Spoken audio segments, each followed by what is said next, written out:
So we're going to have a short voir dire. Yes, ma'am. Okay, so Mr. Lessie? Thank you, Your Honor.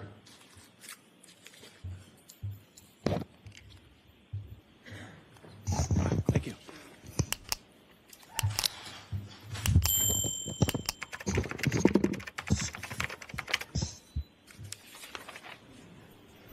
Morning, Dr. Welcher. Good morning. If you look at any documents in answering my question, I appreciate you letting me know that, okay? Okay. Do you have any documents open in front of you at this moment? I do. I have a binder. Your Honor, I would ask until the question comes Can you up. do without it, sir, for a few minutes? Depending on the question, sure. Okay, so just let us know if you need to look at it. Don't look at it without Yeah. I mean, permission, please. All right, go ahead, Mr. Thank you, Your Lessie. Honor. Dr. Welcher, you have changed your PowerPoint presentation in the last few days in this case, correct? I deleted a slide and removed a couple words. Right, but you've changed your PowerPoint presentation, correct? Correct. I deleted a slide and deleted a couple words. Who have you spoken to at the Commonwealth in the last 2 weeks? Anybody associated with the Commonwealth, who have you spoken to? In the last 2 weeks, Mr. Brannon, Mr. Lally, Lieutenant Tully. Anyone else? I think Mary Ellen Gray, Anyone else? the tech person Cindy this morning. And with regard to those conversations, what prompted those conversations? Who initiated them? I was originally told I was going to have to be out here last Monday, so there was a whole flurry of conversations around that.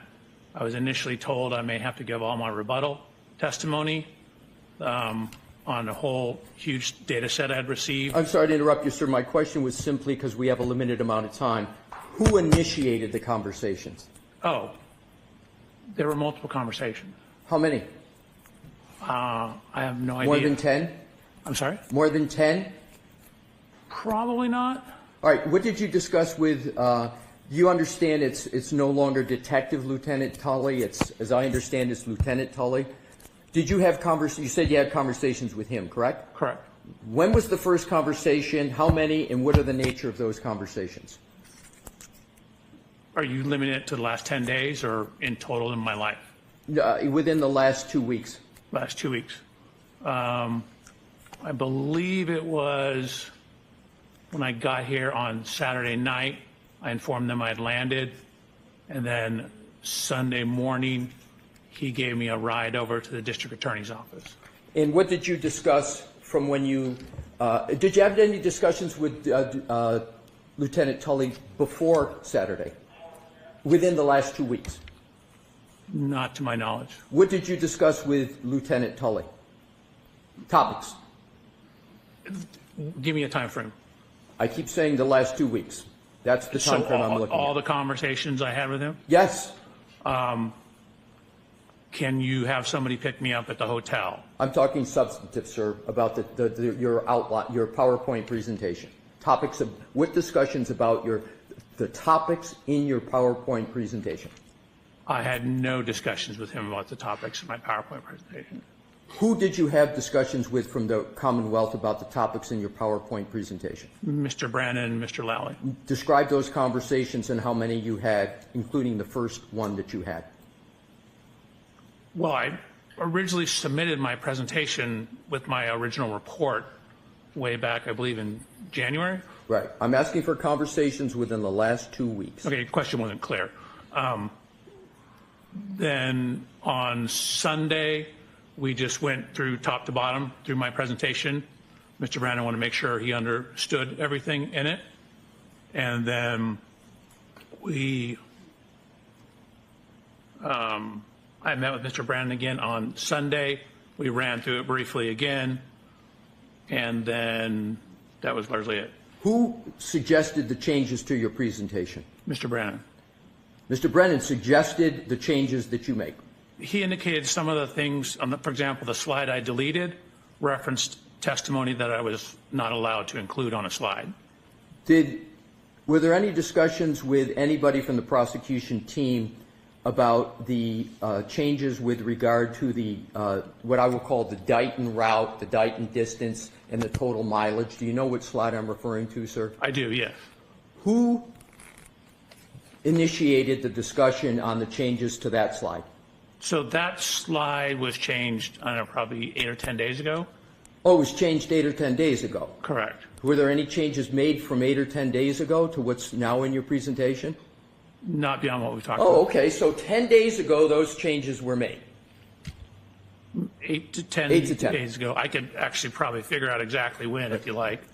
Now my next questions go to Mr. Burgess. Mr. Burgess is a colleague of yours at Aperture, correct? Correct. Are you aware of issues relating to the accuracy or inaccuracy of his CV? Unfortunately, I've been bombarded with emails that have referenced that. I've seen it. I have not read them. You've been bombarded with them, but you have, and you say unfortunately, but you have not read any of them? None? Maybe 1 or 2 lines. For example, they come in, they're looking like legitimate business emails, and then I pull it up as a business email. I'm like, okay, I'm not supposed to do this. Court said I can't look at this.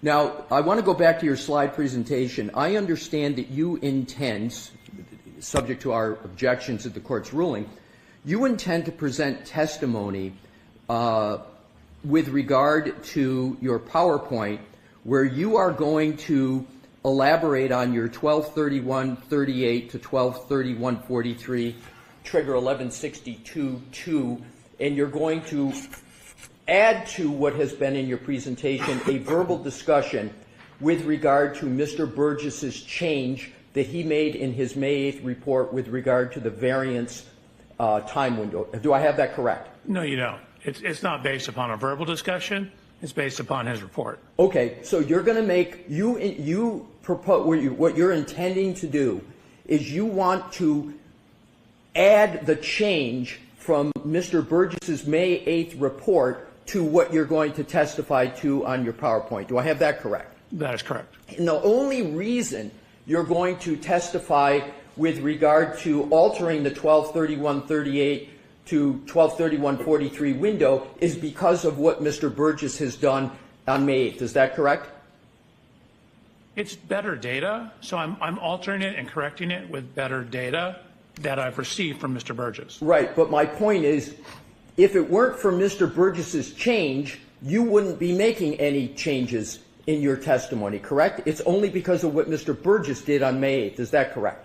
Only from his report, correct. Correct.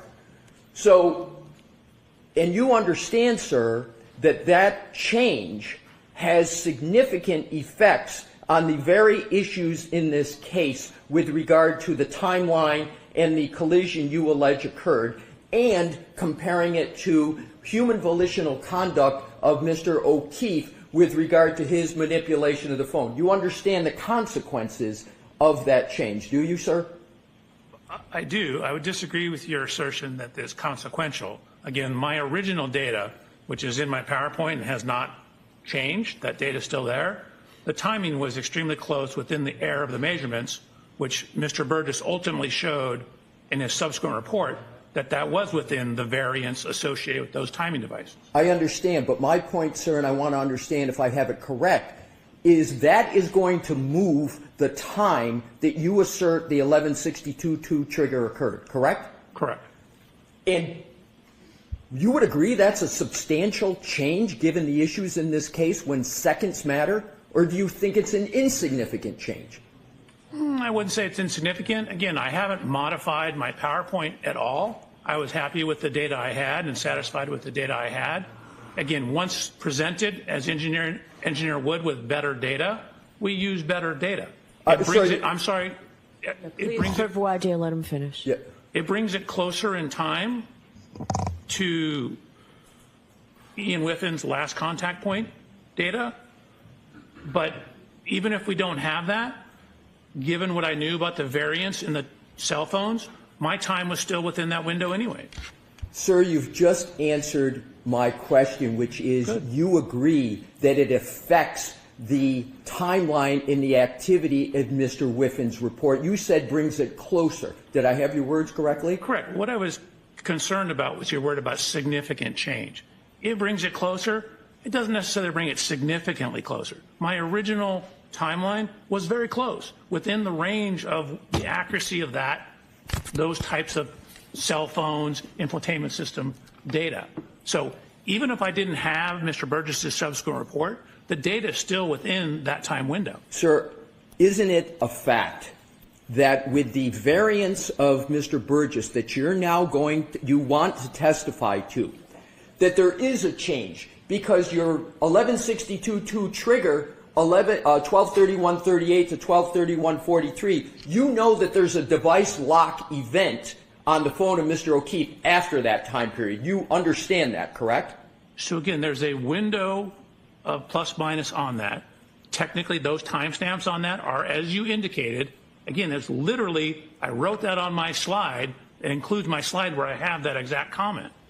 But my question, sir, is the change means now that with the Mr. Burgess variance moving, you now have part of the moving range that occurs after the device lock, whereas before your change, the device lock occurred after every bit of your range of 1162.2. I have that correct, don't I, sir? You do. Okay. Okay, so Your Honor, that's it. that's all I needed. Thank you. All right, so we're going to bring the jury in.